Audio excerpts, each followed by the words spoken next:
చూడండి, ఈరోజు ఈ సంస్కారం జరిగింది. అసలు వాస్తవానికి ఇవన్నీ ఎందుకు చేయాలి? ఎవరైనా చెప్పగలరా? ఈ సంస్కారాలంటే ఏమిటి అసలు? దేనికోసం ఇవన్నీ ఉన్నాయి?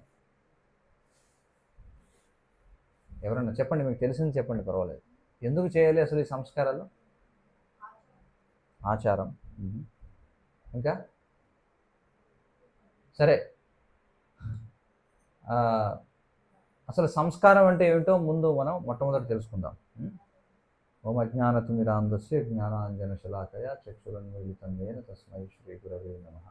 నమ ఓం విష్ణుపాదాయ కృష్ణప్రేష్ఠాయ భూతలే శ్రీమతే భక్తి వికాస స్వామికి నమః. నమ ఓం విష్ణుపాదాయ కృష్ణప్రేష్ఠాయ భూతలే శ్రీమతే భక్తి వేదాంత స్వామికి నమః. నమస్తే సారస్వతి దేవి గౌరవాణి ప్రచారిణే నిర్విశేష శూన్యవాది పాశ్చాత్య దేశకారిణి. హరే కృష్ణ. సంస్కారము అంటే అర్థం ఏమిటంటే సంస్కరించడం. సంస్కరించడం అనే మాట అందరికీ తెలుసు కదా. అంటే ఏమిటి సంస్కరించడం అంటే? చెప్పండి. సంస్కరించడం అంటే పరిశుభ్రం చేయడం అని అర్థం, ప్యూరిఫై చేయడం అని అర్థం.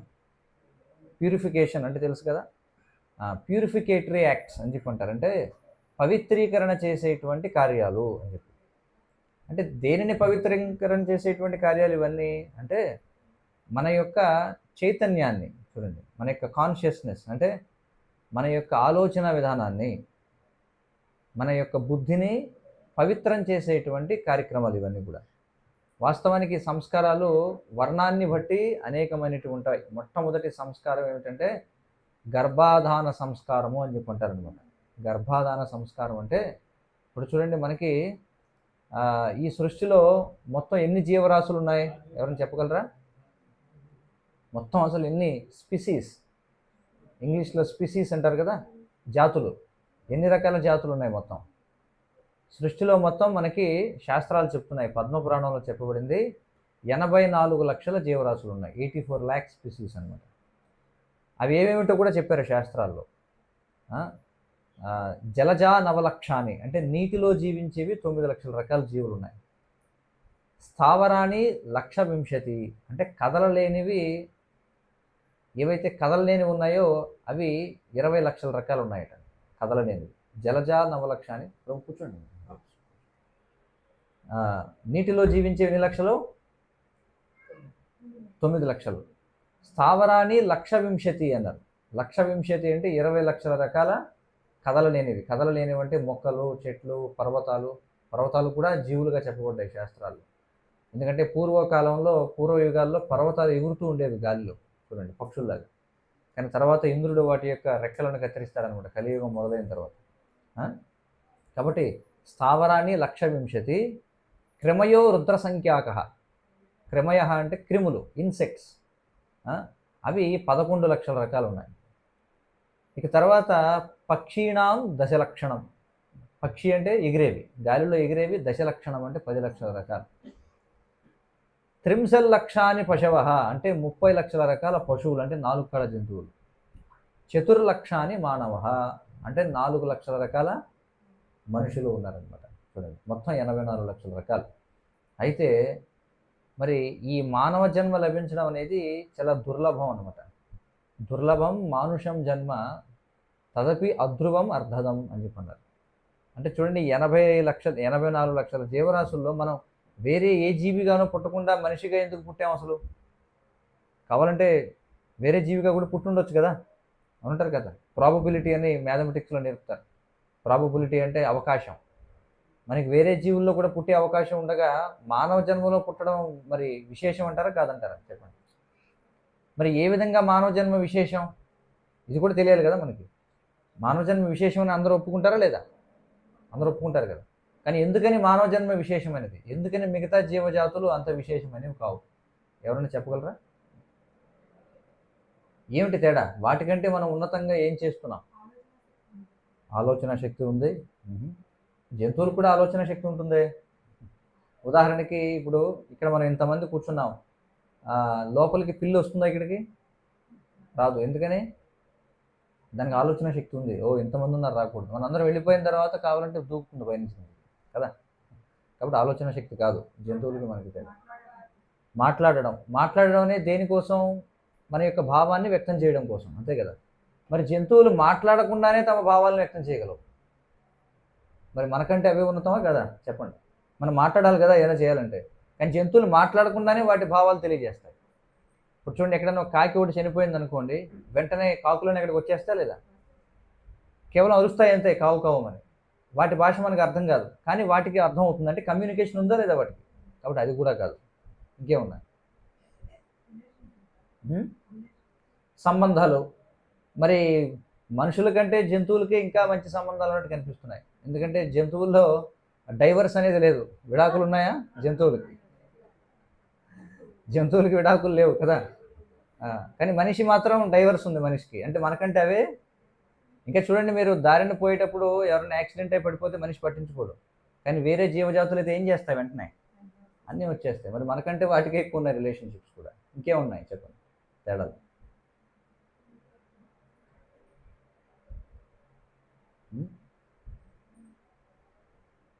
పర్వాలేదు, గెస్ట్ చేయండి. ఏమై ఉండొచ్చు? సరే, మహాభారతంలో మనకి వివరించారు దీని గురించి. ఏమని చెప్పారంటే, ఆహార నిద్ర భయమైథునంశ్చ సామాన్యం ఏతత్ పశుభిర్ నరాణం. అంటే ఆహారం అంటే ఈటింగ్, తినడం, నిద్ర అంటే నిద్రపోవడం, భయ అంటే సంరక్షించుకోవడం, మైథునంశ్చ అంటే పునరుత్పత్తి, స్త్రీ పురుష కలయిక, సామాన్యం అంటే ఇవి సమానంగా ఉంటాయి. ఏతత్ ఈ నాలుగు కూడా ఎవరెవరికి? పశుభిర్ నరాణం అంటే పశువులకు, నరాణం అంటే మనుషులకు. ఆహార నిద్ర భయమైదనాలు అనేవి సమానంగా ఉంటాయి పశువులకి మనుషులకి. కానీ మనిషిని పశువు నుండి వేరు చేసేది ఏమిటంటే, ధర్మోహితేషాం మదికో విశేష అని చెప్పున్నారు. అంటే ధర్మం అనేది ఒక్కటే మనిషిని పశువు నుండి వేరు చేస్తుంది. ధర్మేన హీన అంటే ఒకవేళ మనిషిలో ధర్మం నశించితే పశువుకి సమాన అంటే పశువుతో సమానము అని చెప్పున్నారు. అప్పుడు మనిషిని పశువు నుండి వేరు చేసేది ఏమిటి? ధర్మము. కానీ ఇప్పుడు ధర్మం అంటే ఏమిటి అది తెలుసుకోవాలి కదా. ధర్మం అంటే ఏమై ఉంటుంది చెప్పండి. ధర్మం అంటే ఏమిటి అర్థం? చాలాసార్లు వాడుతుంటాం కదా, ధర్మం రక్షతి రక్షిత, గోడల మీద రాసి ఉంటుంది ఎక్కడికెక్కడ. ధర్మాన్ని రక్షిస్తే అది మనల్ని రక్షిస్తుంది. కానీ రక్షించాలంటే అది ఏమిటో తెలియాలి కదా ముందు. తెలియకుండా ఏమిటి రక్షిస్తారు ధర్మాన్ని చెప్పండి. ఏమిటి ధర్మం అంటే? ధర్మము అంటే మన సహజ స్వభావము అని అర్థం. చూడండి, అంటే ప్రతిదానికి ఒక సహజ స్వభావం అనేటువంటిది ఉంటుందన్నమాట. మీరు ఏదైనా సరే పచ్చిమిరపకాయ అన్నారనుకో, వెంటనే ఏం గుర్తొస్తుంది మనకి? కారం. మనకి చక్కెర అన్నాం అనుకోండి, వెంటనే తీపి గుర్తొస్తుంది. ఈ సృష్టిలో ఉన్న ప్రతి వస్తువుకి ఒక ధర్మం ఉందంటే, దేనిని ఆ వస్తువు నుండి విడతీస్తే ఆ వస్తువుకి ఇక ఉనికి ఉండదో దానిని ధర్మము అని అంటారు. కాబట్టి మనిషి నుండి దేన్ని తీసేస్తే మనిషికి విలువ ఉండదు, దాన్ని ధర్మం అంటారు. కాబట్టి మనిషి ధర్మం అంటే ఇక్కడ ఏమిటంటే, మనిషి మాత్రమే తాను ఈ శరీరం కాదు ఆత్మ అని తెలుసుకోగలడు. జంతువులు తెలుసుకోగలవా? జంతువులు మేము శరీరం కాదు ఆత్మ అనేటువంటి విషయాన్ని తెలుసుకోలేవు. కానీ మనిషి మాత్రమే అర్థం చేసుకోగలడు, ఈ శరీరం కాదు మనం. స్త్రీలు ఉన్నారు, పురుషులు ఉన్నారు, వృద్ధులు ఉన్నారు, పిల్లలు ఉన్నారు, అనేక రకాల శరీరాలు ఉన్నాయి ఇక్కడ. కానీ ఈ శరీరాలు కాదు మనం, ఈ శరీరం లోపల నివసిస్తున్నటువంటి ఆత్మ. ఇది మొట్టమొదటి విషయం అనమాట. మరి అందరూ ఏమనుకుంటారంటే, మనం ఇదే మన మొదటి జన్మ, ఇదే చివరి జన్మ. కాబట్టి బతికినన్నాళ్ళు ఏదైతే ఇందాక చెప్పుకున్నాం 60 ఏళ్ళు ఎంతో, బతికినన్నాళ్ళు కూడా ఎంజాయ్ చేయాలి. ఇదే కదా ప్రస్తుతం మానవ మతం అంతా కూడా. వాస్తవానికి సమాజంలో హిందువులు, క్రైస్తవులు, మహమ్మదీయులు ఇలా రకరకాల మతాలు ఉన్నాయి, కానీ వాస్తవానికి అందరిది ఒక్కటే మతం. ఏమిటంటే ఎంజాయ్మెంట్ అనేది ఒకటే మతం అనమాట. మిగతావి ఈ క్రిస్టియన్, ముస్లిం, హిందూ ఇవన్నీ కూడా జస్ట్ స్టాంప్ అంతే చూడండి. కానీ అందరూ చేసేది అవే పనులు. ఒకసారి మీరు పరిశీలన చేసి చూడండి. ఇప్పుడు ఇవాళ ఆదివారం వచ్చిందంటే, ఇప్పుడు మేము నిడదవోలు నుంచి వస్తున్నాం, ఆదివారం వచ్చిందంటే ఎవరు చూసినా సరే చికెన్, మటన్ షాపుల దగ్గరే ఉంటున్నారు అందరూ. వాళ్ళు క్రైస్తవుల, మహమ్మదీయుల, లేకపోతే హిందువుల అనే వ్యత్యాసం ఏమైనా ఉందా? భగవంతుని నమ్మేవాడు, నమ్మనేవాడు, హిందువు, క్రైస్తవుడు, మహమ్మదీయుడు అందరూ వెళ్తారా లేదా? అక్కడికి వెళ్తారు. అలాగే కులాలు, అగ్రకులాల వాళ్ళు, బడుగు వర్గాల వాళ్ళు, అందరూ కూడా చేసేది అదే పనా కదా చెప్పండి. కాబట్టి ఇంకేముంది తేడా మరి? అందుచేత మనం అర్థం చేసుకోవాల్సింది ఏమిటంటే, మనం ఈ శరీరం కాదు, మనం నిత్యమైనటువంటి ఆత్మ. మనం ఈ శరీరాన్ని పొందడానికి పూర్వం అనేక సార్లు అనేక రకాల శరీరాలు, కొన్నిసార్లు స్త్రీలుగా, కొన్నిసార్లు పురుషులుగా. ఇప్పుడు ఎవరైతే పురుషులుగా ఉన్నారో వాళ్ళు పూర్వం స్త్రీలుగా ఉండుండొచ్చు. ఇప్పుడు స్త్రీలుగా ఉన్న వాళ్ళు పూర్వం పురుష దేహాల్లో ఉండి ఉండొచ్చు. లేదా ఇప్పుడు మానవ దేహంలో ఉన్న వాళ్ళు పూర్వం జంతు దేహాల్లో కూడా ఉండి ఉండొచ్చు. శాస్త్రాలు మనకి ఏం చెప్తున్నాయంటే, ఒక వ్యక్తికి మానవ జన్మ వచ్చింది అంటే అతడు ఇందాక చెప్పుకున్న 80 లక్షల జీవరాశులలో అనేక సార్లు శరీరాలు తీసుకుని వదిలిపెట్టి అంతిమంగా మానవ జన్మకు వచ్చాడు అని చెప్తున్నాయి. అంటే మనం ఇప్పుడు మనం ఈ మానవ శరీరంలో ఉన్నామంటే దీనికి అర్థం మనం పూర్వం పిల్లిగా, కుక్కగా, పందిగా అనేక రకాల జంతు శరీరాలన్నీ కూడా అనుభవించే వచ్చామన్నమాట. అందుకే శాస్త్రాలు ఏం చెప్తున్నాయంటే, మానవ జన్మ వచ్చింది అంటే అది చాలా అరుదైనటువంటిది, అరుదుగా లభిస్తుంది మానవ జన్మ అనేది. పైగా మానవ జన్మ అది కూడా భారతదేశంలో జన్మించడం. చూడండి, భరతవర్షం అంటాం దీన్ని, భరతఖండం. ఈ భారతవర్షంలో మానవ జన్మ పొందడం అంటే ఎంతో పుణ్యం చేసుకుని ఉంటే, పూర్వం కూడా మనిషిగా పుట్టి ఎన్నో పుణ్యకార్యాలు చేసుంటేనే వారికి భరతవర్షంలో జన్మ లభిస్తుంది అని శాస్త్రాలు చెప్తున్నాయి. ఎందుకని అంటే ఇది ధర్మభూమి. భారతదేశంలో జన్మించినటువంటి వాళ్ళు మనకి ఇష్టం ఉన్నా లేకపోయినా చిన్ననాటి నుండి ఎంతో కొంత ఆధ్యాత్మిక చేతనం అనేది ఉంటుంది. ఉంటుందా లేదా చెప్పండి. ఇక్కడ పుట్టినటువంటి క్రైస్తవులైన, మహమ్మదీయులైన అందరికీ కూడా కొంత ఆధ్యాత్మిక చేతనం అనేది ఉంటుంది ఖచ్చితంగా. ఎందుకంటే భారతదేశం అనేది ఉన్నదే, భారతదేశంలో పుట్టామంటేనే మనం అర్థం చేసుకోవాలి అసలు మనం ఎందుకని జన్మించాం, మన జన్మకి కారణం ఏమిటి. మీరు గమనించండి, ఈ విధంగా కూర్చొని ఈ విషయాలన్నీ కూడా జంతువులు ఎక్కడైనా చర్చించడం చూసారా?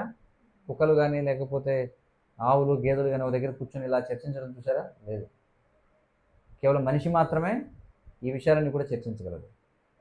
అందుకే శాస్త్రాలు ఏం చెప్తున్నాయంటే, ఈ విషయాల గురించి చర్చించకపోతే ఏమిటి అంటే నేనెవరిని మొట్టమొదట ఫస్ట్ క్వశ్చన్, మానవ జన్మ లభించిన వాడు వేయాల్సిన మొదటి ప్రశ్న ఏమిటంటే హూ యామ్ ఐ, నేనెవరిని.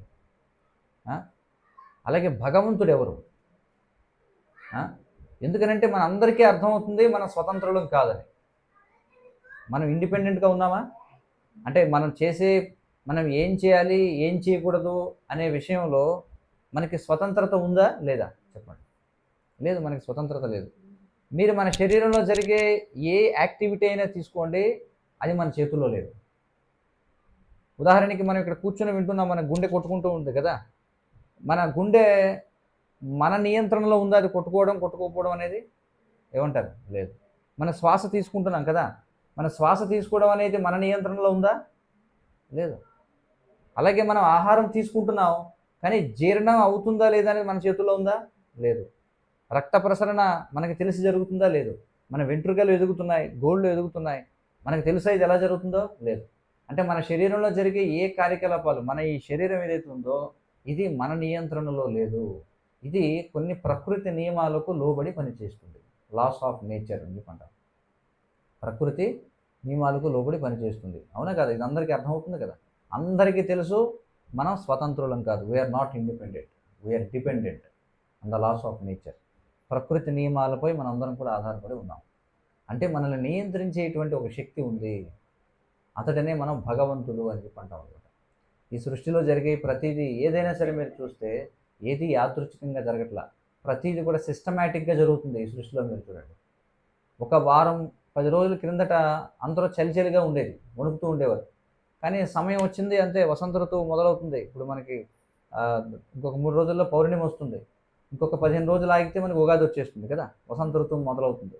ఉత్తరాదిలో ఇప్పటికే వసంత ఋతువు మొదలైపోతుంది, ఎండలు మొదలైపోతున్నాయి. చూడండి, టంచనగా సమయానికి సూర్యుడు ఉదయిస్తున్నాడు, అస్తమిస్తున్నాడు. ఋతువులు 6 ఋతువులు మారుతున్నాయి, కాలాలు మారుతున్నాయి, అన్నీ ప్రకృతి రీత్యా అన్నీ జరిగిపోతున్నాయి లేదా? జరిగిపోతున్నాయి. ఇదంతా కూడా ఒక సాఫ్ట్వేర్ లాగా. చూడండి, మనిషి ఇప్పుడు మీరు అందరూ కూడా స్మార్ట్ ఫోన్ వాడుతున్నారు. ఆ స్మార్ట్ ఫోన్లో అనేక రకాల అప్లికేషన్స్ ఉన్నాయి కదా. అప్లికేషన్స్ అన్నీ కూడా ఎలా వచ్చాయి? ఎవరో తయారు చేసిందనే కదా, ఎవరో సాఫ్ట్వేర్ ఇంజనీర్ వాటిని తయారు చేశాడు. తయారు చేసి ఆ ప్రోగ్రామ్ని ఏర్పాటు చేశాడు. ఆ ప్రోగ్రామ్ని బట్టి అవి ఆటోమేటిక్గా జరుగుతూ ఉన్నాయి. కాబట్టి ఈ అప్లికేషన్ ఎలా పనిచేస్తుంది అంటే, ఎవరైనా అన్నారనుకోండి, చిన్నపిల్లవాడు వచ్చి అడుగుతాడు, అమ్మ ఏమిటి అప్లికేషన్ ఎలా పనిచేస్తుంది ఇది అంటే, తనంతట తానే పనిచేస్తుంది అన్నారనుకోండి. తనంతట తానుగా పనిచేస్తుందా ఇది? లేదు. ఏ అప్లికేషన్ నడవాలన్నా సరే దానికి కొంత బ్యాకప్ డేటా ఉండాలంటే సర్వర్లు కావాలి కదా. ఇప్పుడు ఈ రోజుల్లో అందరికీ తెలుసు, అందరూ వాడేది ఏమిటంటే ఆర్టిఫిషియల్ ఇంటెలిజెన్స్, ఏఐ. ప్రతి ఒక్కరు కూడా ఫోన్లో అదే వాడుతున్నారు లేదా? ఏఐ చూడండి. మరి ఆ ఏఐ అనేది ఊరికే ఏదో ఉచితంగా నడవట్లా, దాని వెనకాల ఎంతో సర్వర్లు ఉన్నాయి. ఇంకా చెప్తున్నారు ఏఐ అనేది భూమి మీద నీటిని తాగేస్తుందట చూడండి. ఆ సర్వర్లు పనిచేయడానికి ఎన్నో కొన్ని లక్షల లీటర్లు నీళ్లు రోజు ఖర్చు అవుతున్నాయట ఆ సర్వర్లు నడవడానికి. కాబట్టి ఏది కూడా ఉచితంగా జరగటంలా, ఏది అకారణంగా జరగటంలా. ప్రతి దాని వెనుక ఒక చట్టం అనేది ఉంది. కానీ చట్టం అనేది ఎప్పుడు కూడా తనంతట తానుగా సృష్టింపబడదు. చట్టం చేసేవాడు ఒకడు ఉంటాడు, అతడనే భగవంతుడు అని అంటాం. కాబట్టి మానవ జన్మ లభించినప్పుడు మనమెవరో తెలుసుకోవాలి, భగవంతుడు ఎవరో తెలుసుకోవాలి.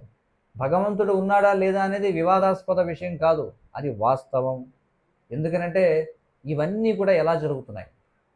ఒక కారణం లేకుండా ఇవన్నీ జరిగే అవకాశం ఉందా? మనం రోడ్డు మీదకి వెళ్ళామనుకోండి, మనకి భారతదేశంలో నియమం ఏమిటి? భారతదేశంలో లెఫ్ట్కి ఉండాలి రోడ్డుకి. వేరే దేశాల్లో కుడి పక్కన వెళతారు. స్టీరింగ్ కూడా మనకి కుడి పక్కన ఉంటుంది, కొన్ని దేశాలు ఎడం పక్కన ఉంటుంది. మరి ఆ చట్టాలన్నీ ఎవరు చేశారు? మన ఊరికే రోడ్డు ఎక్కగానే నువ్వు అలా వెళ్ళు, నేను ఇలా వెళ్తానని అప్పటికప్పుడు నిర్ణయించుకో. ఒక చట్టం ఉంది. అలాగే సిగ్నల్ పడితే, రెడ్ సిగ్నల్ పడితే ఏం చేయాలి, గ్రీన్ పడితే ఏం చేయాలి, ఎల్లో పడితే ఏం చేయాలి, చట్టాలు ఉన్నాయి. ఈ చట్టాలన్నింటికి వెనకాల ఎవరో ఒక వ్యక్తి వాటిని కూడా ఏర్పాటు చేశారు. అలాగే ఈ ప్రకృతి సాధారణంగా అందరూ ఏమంటారంటే సైంటిస్టులు న్యాచురల్ అని చెప్పి అంటారు, సహజంగా జరుగుతుంది అంటారు. సహజంగా ఇది కూడా జరగటం వల్ల దాని వెనకాల ఒక సాఫ్ట్వేర్ తయారు చేసిన వాడు ఉన్నాడు, భగవంతుడు అనేవాడు. అయితే ఇక్కడ ప్రశ్న ఏమిటంటే భగవంతుడు మనల్ని ఎందుకు సృష్టించాడు? ఇది మనం వేయాల్సిన ప్రశ్న. మనం ఎవరు, భగవంతుడు ఎవరు, అసలు ఈ సృష్టి అనేది ఎందుకు జరిగింది, మనకి దుఃఖం అనేది ఎందుకు ఉంది జీవితంలో అందరికీ దుఃఖం ఉందా లేదా చెప్పండి, ఉందా లేదా? మనకి శాస్త్రాలు చెప్తున్నాయి జన్మ, మృత్యు, జరా, వ్యాధి. అందరూ కూడా ప్రాబ్లమ్స్, సమస్యల గురించి మాట్లాడుతుంటారు. ఇక్కడ ఉన్న వాళ్ళకి ఉన్న కొన్ని సమస్యలు ఏమిటి చెప్పండి, మీకు తెలిసిన సమస్యలు? Health issues, okay. ఇంకా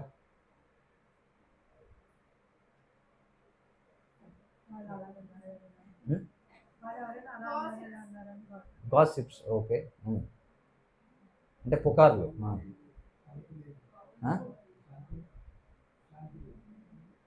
ఇంకేమిటి చెప్పండి? ధనపరమైన సమస్యలు. సరే, ఒక ఇంట్రెస్టింగ్ ఫ్యాక్ట్ ఒకటి చెప్తాను మీకు. శాస్త్రాల్లో చెప్పబడిన ఒక ఆసక్తికరమైన విషయం ఏమిటంటే సమస్య అనే దానికి కూడా ఒక డెఫినేషన్ చెప్పారు మనకి. సమస్య అనే దానికి ఒక డెఫినేషన్ చెప్పారు.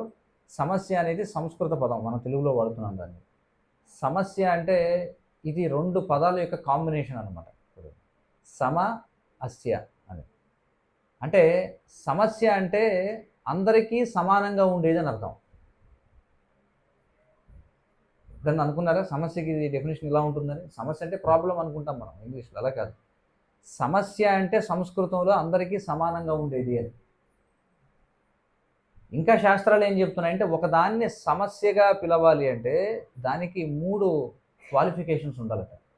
నేను అడిగాను మీకున్న సమస్యలు ఏమిటి అంటే ఒక్కొక్కరు చెప్తున్నారు, కానీ చెప్పడానికి ముందుగా దానికి 3 క్వాలిఫికేషన్స్ ఉన్నాయా లేదని తెలుసుకోవాలి మనం. మొదటిది ఏమిటంటే ఫస్ట్ క్వాలిఫికేషన్, అది అందరికీ సమానంగా ఉండాలి, అంటే అందరికీ ఉండాలన్నమాట అది. 2, దాన్ని ఎవరు కూడా కోరుకోరు అన్నమాట, అది కావాలని ఎవరు కోరుకోరు. 3, దానిని ఎవరు తప్పించుకోలేరు. మీకు అర్థమవుతుంది కదా? మొదటిది ఏమిటి? అందరికీ సమానంగా ఉండాలి. రెండోది దాన్ని ఎవరు కోరుకోరు. 3, ఎవరు తప్పించుకోలేరు. అలాంటివి ఏమైనా ఉన్నాయో ఒకసారి చెప్పండి. ఇప్పుడు మీకు సమస్య అంటే డెఫినేషన్ చెప్పాను నేను,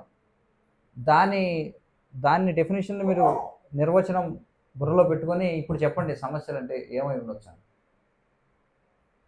సరే, ఇందాక హెల్త్ ఇష్యూస్ అని చెప్పారు, అంటే రోగం అంతే కదా, వ్యాధి అందరికీ ఉందా లేదా? ఇప్పుడు అందరికీ అంటే ఇక్కడ నేను చెప్పేది కేవలం మనుషులకి కాదు, 84 లక్షల జీవరాశులకి, 84 lakhs స్పీసీస్. ఇందా లెక్క చెప్పుకున్నాం కదా మనం. జలచరాలు చెప్పుకున్నాం, స్థావరాలు చెప్పుకున్నాం, పక్షులు, కీటకాలు, పశువులు, మనుషులు అందరికీ సమానంగా ఉండాలి. ఆరోగ్య సమస్యలు అందరికీ ఉన్నాయి, లేని వాళ్ళు ఎవరు ఉన్నారా? దీనికి ఏమన్నా బాగా ధనం ఉంటే వ్యాధి ఉండదని ఏమైనా ఉందా? బాగా చదువుకుంటే వ్యాధి ఉండదు, లేదా మతం మారితే వ్యాధి ఉండదు, అలాంటిది ఏమైనా ఉందా? లేదా జాతిని బట్టి వ్యాధి ఉండదు, ఈ కులం వాళ్ళకి వ్యాధి ఉండదు, అలాంటిది ఏమైనా ఉందా? ఏమీ లేదు. అంటే వ్యాధి అనేది అందరికీ ఉంది, చెట్లకి ఉంది, పశువులకి ఉంది. వ్యాధి లేనివాడు ఎవడూ లేడనమాట. ఇంకేమున్నాయి ఇక్కడ చెప్పారు, జనన మరణాలు అని చెప్పాను. మరణం మరణం అనేది అందరికీ ఉందా లేదా? అందరికీ ఉంది మరణం. సరే, ఇందాక మనం చెప్పుకున్న వ్యాధి ఏదైతే ఉందో వ్యాధి అందరికీ సమానంగా ఉంది. ఎవరైనా కోరుకుంటారా వ్యాధి కావాలని? అంటే చిన్నప్పుడు తెలియక కోరుకుంటే కోరుకోవచ్చు. అంటే స్కూల్కి వెళ్ళాల్సి వస్తుందని నాకు జ్వరం వస్తే బాగుండు అనుకుంటారు. కానీ ఈ రోజుల్లో ఎవరు అలా అనుకోవట్లేదు. ఎందుకంటే హాస్పిటల్కి వెళితే 20,000 రూపాయలు బిల్లు అవుతుంది జ్వరానికైనా సరే. అర్థమవుతుంది కదా? అలాగే కోరుకోకపోయినా సరే దాన్ని మనం వస్తుందా లేదా అందరికీ?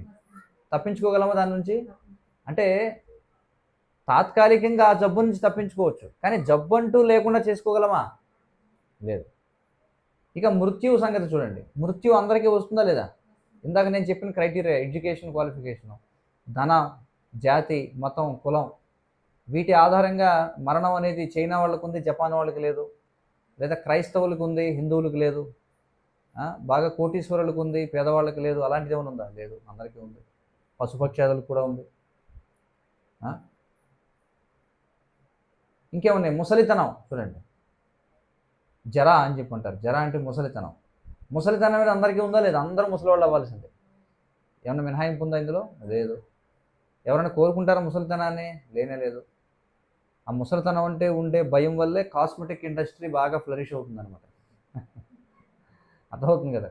కాస్మెటిక్ ఇండస్ట్రీ అంతా ఆధారపడిందో దేని మీద అంటే ముసలితనం అంటే భయం కాబట్టి అందరికీ. కాబట్టి ఇది కూడా అందరికీ ఉంది, దాన్ని ఎవరు కోరుకోరు, అయినా సరే వస్తుంది, తప్పించుకోలేం దాని నుండి. ఇక ఈ మూడింటికి కారణమైంది ఒకటి ఉంది. ఏమిటది? మరణానికి, వ్యాధికి, ముసలితనానికి కారణం ఏమిటి? జన్మ. మరి 3 సమస్యలే కారణమైంది సమస్య కాకుండా ఉంటుందా? చెప్పండి. ఖచ్చితంగా సమస్య అయి ఉండాలి కదా, యాజ్ పర్ మ్యాథమెటికల్ ప్రిన్సిపల్స్ ప్రకారం కదా. కానీ మనం ఏమనుకుంటాం? హ్యాపీ బర్త్డే అంటాం.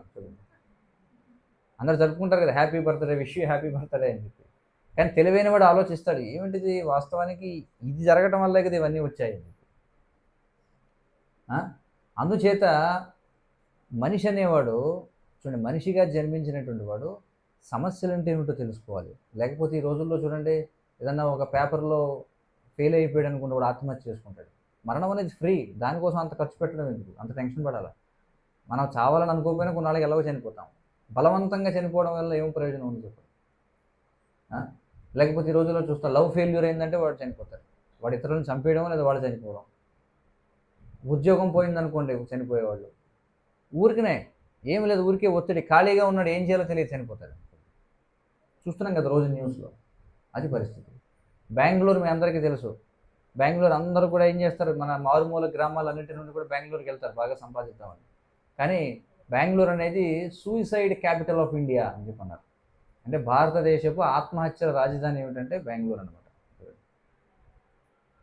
కాబట్టి సర్వేలు ఏం చెప్తున్నాయంటే, ఒక వ్యక్తి ఈ ఆధునిక అంటే ఈ మోడర్న్ ఎడ్యుకేషన్ సిస్టంలో ఎంత ఎక్కువ విద్యను పొందితే, ఎంత ఎక్కువగా సంపాదిస్తే అంత ఎక్కువగా ఫ్రస్ట్రేట్ అయిపోతున్నాడట. అంత ఎక్కువగా జీవితంలో నిరాశ నిస్పృహకు గురవుతున్నాడు. ఎందుకు ఇలా జరుగుతుంది అంటే, మానవ జన్మ దేనికోసం అయితే లభించిందో దానికోసం ఉపయోగించుకోకపోవడం వల్ల. కాబట్టి ధర్మము అంటే ఏమిటంటే ఇప్పుడు చెప్తున్నాను, అర్థం చేసుకోండి. ధర్మం అంటే మనమెవరో తెలుసుకోవడం, భగవంతుడు ఎవరో తెలుసుకోవడం, ఈ సృష్టి యొక్క ప్రయోజనం ఏమిటో తెలుసుకోవడం, సమస్యలు అంటే ఏమిటో తెలుసుకోవడం, ఆ సమస్యలకి పరిష్కారం తెలుసుకోవడం. ఈ 5 చేయిస్తేనే దాన్ని ఏమంటారు? ధర్మం అంటారు. మరి ఇది ఆచరిస్తేనే వాడు మనిషి అని చెప్పన్నారు శాస్త్రాల్లో. మరి ఇది ఆచరించకపోతే ఏమిటండి పరిస్థితి అంటే, ద్విపాద పశువు అని శాస్త్రాలు చెప్తున్నాయి. ద్విపాద పశువు అంటే 2 కాళ్ళ జంతువులు. ఎందుకంటే కొంతమంది, చాలామందికి ధర్మం అంటే ఏమిటో తెలియదు. ఈ రోజుల్లో పిహెచ్డీ చేసిన వాళ్ళు ఉన్నారు, ఎంటెక్, ఎంఎస్సి, లేకపోతే పెద్ద పెద్ద సైంటిస్టులు వీళ్ళంతా ఉన్నారు.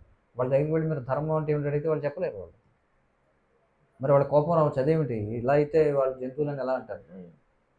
శాస్త్రాలు ఓకే, నీకు కన్సెషన్ కావాలంటే యువర్ ఏ సొఫిస్టికేటెడ్ యానిమల్ అని చెప్పన్నారు. Sophisticated animal ఏంటేమిటి? సొగసైన జంతువు నువ్వు అని చెప్పన్నారు. ఎందుకంటే జంతువులు ఏవైతే చేస్తున్నాయో ఆహార, నిద్ర, భయం, వేదనాలు, మనిషి వాటినే లగ్జూరియస్‌గా చేస్తాడనమాట. అంతే కదా! సేమ్ అవే మన జంతువులు కూడా చేస్తున్నాయి. కానీ మనం లగ్జరీగా చేస్తాం. ఇప్పుడు కుక్కలు అవి ఉన్నాయనుకోండి, పాపం ఎక్కడ నిద్ర వస్తే అక్కడే పడుకుంటాయి. మనం అయితే ఒక ఫ్యాను, ఏసీ వేసుకొని మంచి కర్రలోని పరుపు వేసుకొని పడుకుంటాం. కానీ నిద్రపోయిన తర్వాత కుక్కకి తాను కుక్కనని తెలీదు. మనిషికి కూడా తను మనిషి అనే విషయం తెలీదు. పోనీ ఎవరన్నా కుక్క నిద్ర కంటే మనిషి నిద్ర గొప్పదని ఏమైనా చెప్పగలమా? క్వాలిటీలో ఏమైనా డిఫరెన్స్ ఉందంటారా? చెప్పండి. ఏమీ డిఫరెన్స్ లేదు. అలాగే తినడంలో కూడా మనం చూడండి అలా వెళుతూ ఉంటే చాలా డ్రైనేజీలో చాలా పందులు పడి అంత డొల్లుతూ ఉంటాయన్నమాట. అది చూసి ఛీ! ఏంటిది? నేను చూడు చక్కగా 5 స్టార్ చాక్లెట్ తింటున్నాను. పంది ఏమిటి ఇలా ఉందని అనుకుంటాం. కానీ పంది ఏనాడు కూడా తాను తినే పదార్థం అసహ్యకరమైందని దానికి అనుకోలేదు. మనం మంచి, మంచి మనకి బాగా నచ్చిన ఐటెమ్ తినేటప్పుడు మనకెంత ఆనందం వస్తుందో, దాని స్థాయిలో దానికి కూడా అదే ఆనందం వస్తుంది. సో, క్వాలిటీ ఏమి తేడా కాదు. గిన్నెల తేడా అంతే. ఇప్పుడు పాయసాన్ని మనం అరిటాకులో తిన్నా అదే టేస్ట్ ఉంటుంది. వెండి పాత్రలో తిన్నా అదే టేస్ట్ ఉంటుంది. బంగారు పాత్రలో తిన్నా అదే టేస్ట్ ఉంటుంది. మరి శాస్త్రాలు ఏం చెప్తున్నాయంటే ఈ రకరకాల శరీరాలనేవి రకరకాల పాత్రలు మాత్రమే. We are just changing the utensils అనమాట. అంతే కదా! ఒకసారి విస్తరాకులో తింటారు కొంతమంది. కొంతమంది ఫైబర్ ప్లేట్‌లో తింటారు. కొంతమంది ఇప్పుడు అరెకా ప్లేట్స్ ఒక్క ఆకులొచ్చేసాయి అందులో తింటారు. ఇప్పుడు బంగారు పళ్ళెంలో తింటారు. కానీ పళ్ళాలు మార్చినంత మాత్రాన ఐటెమ్ క్వాలిటీ మారిపోతుందా? మారదు. అలాగే శాస్త్రాలు ఏం చెప్తున్నాయంటే మనిషి అజ్ఞానంలో ఏమనుకుంటాడంటే మనిషి యొక్క eating, sleeping, mating and defending అంటే మనిషి యొక్క ఆహార, నిద్ర, భయం, వేదనాలు జంతువుల కంటే ఉన్నతమైనవని అనుకుంటాడు. కానీ ఏమీ తేడా లేదు. అందుకే మానవ జన్మ లభించిన వాడు ధర్మము అనేది తెలుసుకోవాలి. అందుకే ఈ సంస్కారాలు మీకు గుర్తుందో లేదో మొట్టమొదటి ప్రశ్న అడిగాను నేను. సంస్కారాలు అంటే ఏమిటని? అక్కడి నుంచి మొదలైంది మనం చెప్పుకునేది. అందుకే మనిషిని పశువు కంటే ఉన్నతమైన వాడిగా మార్చేదాన్ని సంస్కారము అని అంటారు. అర్థమవుతుంది కదా! ఇప్పుడు ఈ సంస్కారాలు ఉన్నాయి కదా! ఆచారాలు అన్నారు ఎవరో ఇందాక. ఇవి చేయకపోతే మనిషి పశువుతో సమానం అనమాట. ఎందుకంటే చూడండి జంతువులకి ఫ్యామిలీ ప్లానింగ్ అనేది ఉండదు. అంటే ఇప్పుడు కుక్క తల్లి, కుక్క తండ్రి వాళ్ళేమి మనకి మంచి సంతానం కలగాలి అని వాళ్ళేదో వ్రతం చేయడం అలాంటివి చేస్తారా? నో. కానీ మనిషికి అది ఉంది. మనిషి మంచి సంతానం కలగాలని భగవంతుని ప్రార్థన చేస్తాడు. పుట్టేటువంటి వాడు మంచి బుద్ధితో పుట్టాలని. అందుకే మనిషికి భార్యాభర్తలు కలిసేటప్పుడు కూడా దానికి ఒక ముహూర్తం అనేది ఉందన్నమాట. ఎందుకని అంటే ఒక మంచి ముహూర్తంలో మంచి భగవత్ చైతన్యంతో ఎప్పుడైతే కలిస్తే అప్పుడు సత్సంతానం కలుగుతుంది. ఇది శాస్త్రం. అందుకోసం ఇవన్నీ ఉన్నాయి. గర్భాధాన సంస్కారం అనేటువంటిది ఉంది. కానీ జంతువులకి అది ఉందా? లేదు. అందుకే మనిషి మనిషిగా పుట్టి సంస్కారం చేయలేదనుకోండి అప్పుడు పుట్టే సంతానం కూడా జంతువుల్లాగే ఉంటారు. ఈ రోజుల్లో చాలామంది కంప్లైంట్ చేస్తుంటారు. అస్సలు మా అబ్బాయి మా మాట వినట్లేదండి, చచ్చిపోతున్నామండి, అసలు అల్లరండి, అసలు ఇది ఇదని అంటారు.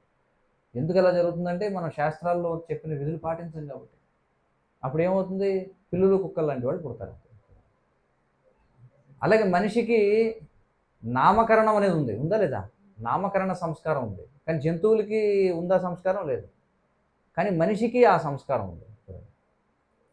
మొట్టమొదటి ప్రతీది కూడా అందుకే మనిషి యొక్క జీవితంలో 16 నుండి 18 సంస్కారాలు చెప్పారు. మొదటి సంస్కారం ఏమిటంటే ఇందాక చెప్పాను కదా, గర్భాధాన సంస్కారం అంటే ఒక మంచి పుణ్యాత్ముడైనటువంటి జీవిని గర్భంలోకి ఆకర్షించడం అనమాట. ఎప్పుడైతే తల్లిదండ్రులు ఉన్నతమైన చైతన్యాన్ని కలిగి ఉంటారో అప్పుడు దానికి సమానమైన చైతన్యం కలిగిన జీవి మన గర్భంలోకి ఆకర్షితుడవుతాడు. కాబట్టి అది మొట్టమొదట సంస్కారం. అంటే అలా పుట్టిన వాళ్ళు సహజంగానే ధర్మం పైన ఆకర్షణ కలిగి ఉంటారు. పుట్టినటువంటి పిల్లలు సహజంగానే భగవద్భక్తి, తల్లిదండ్రుల పట్ల గౌరవం ఇవన్నీ ఉండాలి అంటే ఈ సంస్కారం చేయాలన్నమాట. అంటే ప్యూరిఫై చేయాలి. ఏం ప్యూరిఫై చేస్తున్నాం? వాళ్ళలో ఉన్న పశు ప్రవృత్తిని ప్యూరిఫై చేస్తున్నాం.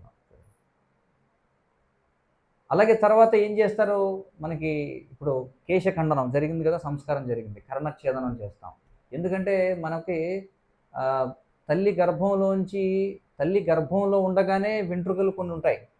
అవి అవి శాస్త్రాలు ఏం చెప్తున్నాయంటే అవి కంటామినేటెడ్ అనమాట. అవన్నీ కూడా ఏమిటంటే మంచిది కాదు ఉండడం. కానీ జంతువులకి తీరు కదా ఎవరు. జంతువులు పుట్టిన తర్వాత ఎలా ఉన్నాయో చనిపోయే వరకు అవి వెంట్రుకలు ఉంటాయి. కానీ మనిషికి అలా కాదనమాట. ఏం చేయాలంటే దానికి కేశఖండనం చేస్తాం, ప్యూరిఫికేషన్. అలాగే కర్ణఛేదనం చేస్తాం. ఎందుకు కర్ణఛేదనం చేస్తామంటే బాగా శ్రవణం చేయడం కోసం అనమాట. అంటే వేటిని శ్రవణం చేయడం కోసం అంటే భగవత్ సంబంధమైనటువంటి విషయాలు వినడం కోసం. అర్థవుతుంది కదా. జంతువులకి మీరు ఇలాగ కూర్చొని బలవంతంగా ఇక్కడ చూడండి 1 2 3 4 5 6 6 స్తంభాలు ఉన్నాయి. 6 స్తంభాలకి నేను 6 గొర్రెలను కట్టేసి ఇలాగే నేను ఇక్కడ కుర్చీలో కూర్చొని ఈ ప్రవచనం వాటికి చెప్తే వింటాయి అవి? వినం. అర్థమవుతుంది కదా. అందుకే మనిషిగా పుట్టినవాడు భగవంతుడి గురించి వినాలి. భగవంతుడి గురించి వినకపోతే మనిషిగా పుట్టి వాడు జంతువుతో సమానం అంతే. ఎప్పుడైతే మనం చూడండి మ్యాన్ మైనస్ ధర్మ ఈజ్ ఈక్వల్ టు యానిమల్ అంతే. ప్లస్లు మైనస్లు తెలుసు కదా మనకి, తీసివేతలు కూడికలు. మనిషిలోంచి ధర్మం అనే దాన్ని తీసివేస్తే మిగిలేది పశువు అన్నమాట. కాబట్టి మనం పుట్టడం అందరం పశువుగానే పుడతాం, కానీ మనిషిగా మారాలి. మనిషిగా మార్చే వాటిని సంస్కారాలు అని చెప్పుకుంటారు. అర్థం కదా. అందుకే నామకరణ సంస్కారం ఉంది మనకి. అందుకే నామం ఎలాంటి నామం పెట్టాలంటే ఎలాంటి నామంతో పిలిస్తే పలికితే వాడు పవిత్రమవుతాడో అలాంటి నామాన్ని పెట్టాలి. జిమ్మి జాకీ అని పెట్టామనుకోండి దానివల్ల ఎవరికి ప్రయోజనం ఉండదు. కృష్ణ, కేశవ, సీత, రాధ, రుక్మిణి, పద్మజ, లావణ్య ఇలాంటి పేర్లు పెట్టారనుకోండి పలికేవాడు పిలిచేవాడు కూడా ఏమవుతారు? పవిత్రమవుతారు. కేవలం చూడండి అజామిలుడు అనేటువంటి వాడు మరణ సమయంలో తన కొడుకు పేరు నారాయణ అని పెట్టుకుని ఆ పేరు పలకడంతో వైకుంఠలోకానికి వెళ్ళే అవకాశం వచ్చింది. కాబట్టి నామకరణం ఎందుకన్నారంటే మనిషిని జంతువుని వేరు చేసేది ఏమిటి? జంతువు పేర్లు ఇప్పుడు మనుషులు పెట్టుకుంటున్నారు, మనుషుల పేర్లు జంతువులు పెడుతున్నారు. అది కలియుగం అన్నమాట. తర్వాత అన్నప్రాసనం చేస్తాం. అన్నప్రాసనం ఎందుకు చేస్తామంటే మిగతా జీవులన్నీ కూడా తింటున్నాయి అన్నం కదా, కానీ మనిషికి ఎందుకు సంస్కారం పెట్టారంటే వాడు భగవంతుడికి అర్పించినది తింటాడు కాబట్టి. అన్నప్రాసన అనేది ఎందుకోసం అంటే దాని ఉద్దేశం అర్థం ఎవరికి తెలియదు, ఎవరు పాటించట్లా. అంటే ఈ జీవి ఈనాటి నుండి భగవంతుడికి పెట్టిన దాన్ని ప్రసాదంగా తింటాడు అని అర్థం. అందుకోసం అన్నప్రాసన. లేకపోతే అడ్డమైన చెత్త తింటున్నావు అంటారు కదా. అంటే అన్నప్రాసన ఎందుకు చేస్తారంటే దాని అర్థం వీడి ఇంకా అడ్డమైన గడ్డి తినడం, కేవలం భగవంతుడికి ఏదైతే నివేదన చేయబడుతుందో అది మాత్రమే స్వీకరిస్తాడు. ఆ తర్వాత ఉపనయన సంస్కారం. ఈలోపు మళ్ళీ మనకి కర్ణఛేదనం ఉంటుంది పురుషులకి. ఎందుకోసం అంటే ఇది ఇయర్ పీర్సింగ్. అంటే మనకి ఎందుకు చీలుస్తారంటే ఆధ్యాత్మిక విషయాలు బాగా బుర్రకెక్కాలంటే ఇక్కడ రంధ్రం పెట్టి దానికి పోగు ఉండాలన్నమాట. దానికోసం అది చేస్తారు. ఈ రోజులో అది ఊరికే ఫ్యాషన్ అనుకుంటారు చాలామంది. సో ఇలా మనకి వైదిక సంస్కృతిలో అనేక రకాల సంస్కారాలు ఉన్నాయి. ఇవన్నీ ఏం చేస్తాయంటే మనిషిలో ఉన్న పశు ప్రవృత్తిని సంస్కరిస్తాయి. మరి పశు ప్రవృత్తి అంటే ఏమిటో తెలుసా? ఆహార, నిద్ర, భయమైదనాలు. ఇవి జంతువులకి మనుషులకి ఇద్దరికీ ఉన్నాయని చెప్పుకున్నాం కదా. మనం చెప్పుకున్నాం అంటే మనుషులు చేస్తున్నారు, జంతువులు కూడా చేస్తున్నాయి. కానీ మనిషి అనేవాడు వీటిని అధిగమించాలన్నమాట. అంటే కేవలం ఊరికే మనం చదివిన చదువు, మనం సంపాదించిన సంపద, మన యొక్క పలుకుబడి, మన ఉన్నతమైన జన్మ, వీటన్నిటినీ కూడా just for the sake of eating, sleeping, meeting and defending, కేవలం తినడం, నిద్రపోవడం, మైథునం చేయడం, సంరక్షించుకోవడం, వీటి కోసమే ఉపయోగిస్తే అప్పుడు ఏమంటున్నారు? ద్విపాద పశువు అని చెప్పన్నారు. ధర్మేణ హీన పశువుకి సమాన. ధర్మం అనేది లోపిస్తే మనిషి పశువుతో సమానం. కాబట్టి అందుకే ఈ సంస్కారాలు ఇవన్నీ ఎందుకున్నాయంటే మనిషిని పశువు స్థాయికి దిగజారిపోకుండా ఉద్ధరించడం కోసం ఇవన్నీ ఉన్నాయన్నమాట. ఎందుకనంటే మనిషి అనేవాడు ధర్మంగా జీవించాలి కాబట్టి. ఆ విధంగా మానవ జన్మలో మనం తెలుసుకోగలం ఏమిటంటే మనం ఈ శరీరం కాదు, మనం ఆత్మ. మనం ఈ శరీరాన్ని వదిలిన తర్వాత మరొక శరీరాన్ని స్వీకరిస్తాం ఇప్పుడు చేసినటువంటి కర్మను బట్టి. మళ్ళీ జన్మిస్తాం, మళ్ళీ మృత్యువు, వ్యాధి, ముసలితనం మళ్ళీ. అందుకే ఈ చక్రం నుండి బయటపడాలంటే ఏం చేయాలి అది కూడా మనిషే తెలుసుకోగలడు. దాన్నే మోక్షము అని చెప్పంటాం. కాబట్టి మానవ జన్మ పొందినటువంటి వాడు అందుకే మోక్షం గురించి తెలుసుకోవాలి. మరి ఈ 5 విషయాలు ఏవైతే ఉన్నాయో, నేనెవరిని, భగవంతుడు ఎవరు, ఈ సృష్టి ప్రయోజనం ఏమిటి, ఎందుకు ఈ సమస్యల నుంచి ఎలా బయటపడాలి, వీటి గురించి తెలిపేదే భగవద్గీత. భగవద్గీత అంటే ఏమీ లేదు, మనిషి ఇప్పుడు మనం ఇక్కడ ఈ ఫ్యాన్ తిరుగుతుంది. ఆ ఫ్యాన్ కొన్నప్పుడు ఏదో ఒక చిన్న మాన్యువల్ ఇచ్చి ఉంటారు, అంటే ఫ్యాన్ ఎలా వాడాలి ఏమిటన్నీ కూడా. అలాగే మానవ జన్మ పొందినటువంటి వాళ్ళకి మాన్యువల్ అంటే మార్గనిర్దేశిని ఏది అంటే భగవద్గీత. కోట్ల రూపాయలు ఖర్చు పెట్టి మీరు ప్రపంచ శ్రేణి విశ్వవిద్యాలయాల్లో చదివినా దొరకనటువంటి జ్ఞానం మనకి భగవద్గీతలో ఉంది. భగవద్గీత, వైదిక శాస్త్రాలు మాత్రమే ఈ 5 ప్రశ్నలకి సమాధానం ఇవ్వగలవు. మనం ఎవరు అనే దాని గురించి, భగవంతుడు ఎవరనే దాని గురించి, సృష్టి ప్రయోజనం ఏమిటనే దాని గురించి, సమస్యలు ఎందుకు వస్తున్నాయనే దాని గురించి, సమస్యలు ఎలా బయటపడాలనే దాని గురించి. మీరు ఇవే ప్రశ్నలకి సైంటిస్టులు ఏం చెప్తారో తెలుసా సమాధానం? సైంటిస్టుల దగ్గరికి వెళ్ళి మీరు ఎవరంటే మన శరీరం అంటారు, తప్పు. భగవంతుడు ఎవరంటే భగవంతుడే లేడంటారు. ఈ సృష్టి ప్రయోజనం ఏమిటంటే జస్ట్ లైక్ దట్, ఊరికే ఏదో అలా బిగ్ బ్యాంగ్ థియరీ అంటారు, అంటే ఏదో ఒక పెను విస్ఫోటనం జరిగింది, ప్రమాదవశాత్తు ఇవన్నీ వచ్చాయంటారు. ఈ దుఃఖాలన్నీ ఎందుకున్నాయంటే సైన్స్కి తెలియదు అసలు, న్యాచురల్ అంటారు. అసలు ఎందుకైనా ఒకడు పుడుతున్నాడు, మరణిస్తున్నాడు, ముసలితనం, వ్యాధి ఎందుకు వస్తుందని సైంటిస్టులను అడిగితే జస్ట్ న్యాచురల్ అని చెప్పంటారు, పరిష్కారం లేదు. అసలు సైన్స్కి ఇప్పటివరకు ఈ పుట్టడం, మరణించడం, ముసలితనం, వ్యాధి అనే 4 సమస్యల గురించి సరైనటువంటి జ్ఞానం ఇప్పటికీ లేదనమాట. మరి జ్ఞానం సరిగా లేకపోతే వాటిని ఎలా పరిష్కరించగలరు? అందుకే 5వది సైంటిస్టుల దగ్గర లేదు, పరిష్కారం లేదు. కానీ మన వైదిక శాస్త్రాలు దీని గురించి సమాధానం చెప్తున్నాయి. మనం ఎవరు అంటే మన శరీరం కాదు, ఆత్మ. ఆత్మ ఎవరు? భగవంతుని యొక్క అంశ, భగవంతుని యొక్క సేవకులం మనం. భగవంతుడు ఎవరు? నారాయణుడు, కృష్ణుడు, రాముడు, ఆయన యొక్క వివిధ అవతారాలు ఉన్నాయి. శ్రీకృష్ణ భగవానుడు, కృష్ణస్తు భగవాన్ స్వయం, శాస్త్రాలు చెప్తున్నాయి. ఈ సృష్టి ప్రయోజనం ఏమిటి? సృష్టి ప్రయోజనం ఏమిటంటే ఈ సృష్టిలో ఉన్న ప్రతిదాన్ని భగవంతుని యొక్క సేవలో వినియోగించడం కోసం, ఆ సేవలో వినియోగించే ప్రక్రియలో మనకి ఎంతైతే అవసరమో దాన్ని మనం స్వీకరించడం, అది ఈ సృష్టి ప్రయోజనం. అంటే మనం ఆనందంగా ఉండడానికి ప్రయత్నిస్తూ ఈ జీవన సమస్యల్ని పరిష్కరించుకోవడం. మరి సమస్యలు ఏమిటి? నిజమైన సమస్యలు 4 ఉన్నాయి. ఏమిటవి చెప్పుకున్నాం కదా? 4 సమస్యలు ఏమిటి? జన్మ, మృత్యు, జర, వ్యాధి, ముసలితనం, వ్యాధి. ఈ 4 తప్ప ఏవేవైతే ఉన్నాయని అంటున్నారో అవన్నీ కూడా ఈ 4గింటి యొక్క లక్షణాలు అన్నమాట. మిగతావన్నీ కూడా సమస్యలు కాదు, ఈ సమస్యల యొక్క లక్షణాలు మిగతావన్నీ. ఇక తర్వాత మరి వీటికి పరిష్కారం ఏమిటి? పరిష్కారం ఏమిటో కూడా తెలియాలి కదా, ఇవన్నీ తెలుసుకుందాం. పరిష్కారం ఏమిటి? అదే నేను ఇందాక ప్రారంభంలో చెప్పాను. ఒక్కొక్క యుగంలో పరిష్కారం ఒక్కొక్క విధంగా ఉంది. మరి కలియుగంలో పరిష్కారం ఏమిటి? నామ సంకీర్తనం.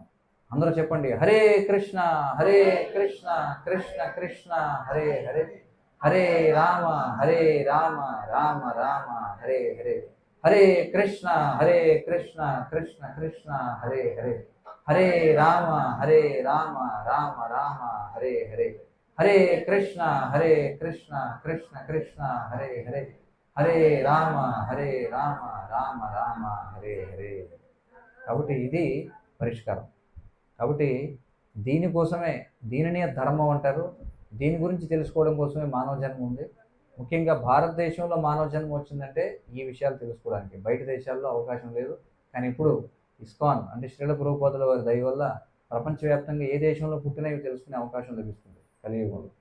అందుచేత మనం ఎంత చదువు చదివినా, ఎన్ని ఆస్తులు సంపాదించినా, ఎన్ని కోట్లు ఖర్చు పెట్టినా, అంతిమంగా ఈ జ్ఞానం తెలుసుకోకుండా మనం మరణిస్తే మనం సొగసైనటువంటి ఖరీదైన జంతువుగా మరణించినట్టు అవుతుంది అన్నమాట. అందుకోసం ఆ విన్నపం ఏమిటంటే, కాబట్టి లైఫ్ని క్యాజువల్గా తీసుకోవద్దు. తేలిగ్గా ఏదో పుట్టాం, ఏదో అందరూ చనిపోతున్నారు మనం చనిపోతాం, అందరూ పుట్టారు మనం పుడుతున్నాం, అందరూ తింటున్నారు మనం తింటున్నాం అని కాకుండా అసలు జీవిత పరమార్థాల గురించి మనం తెలుసుకోవాలి. అది తెలుసుకోవాలంటే భగవద్గీత తప్పనిసరిగా చదవాలి. హరే కృష్ణ. ఏమన్నా ప్రశ్నలు, ఎవరికన్నా సందేహాలు ఏమైనా ఉంటే చెప్పండి.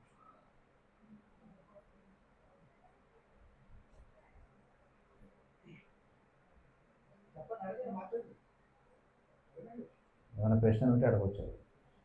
టైం ఎంత అయింది?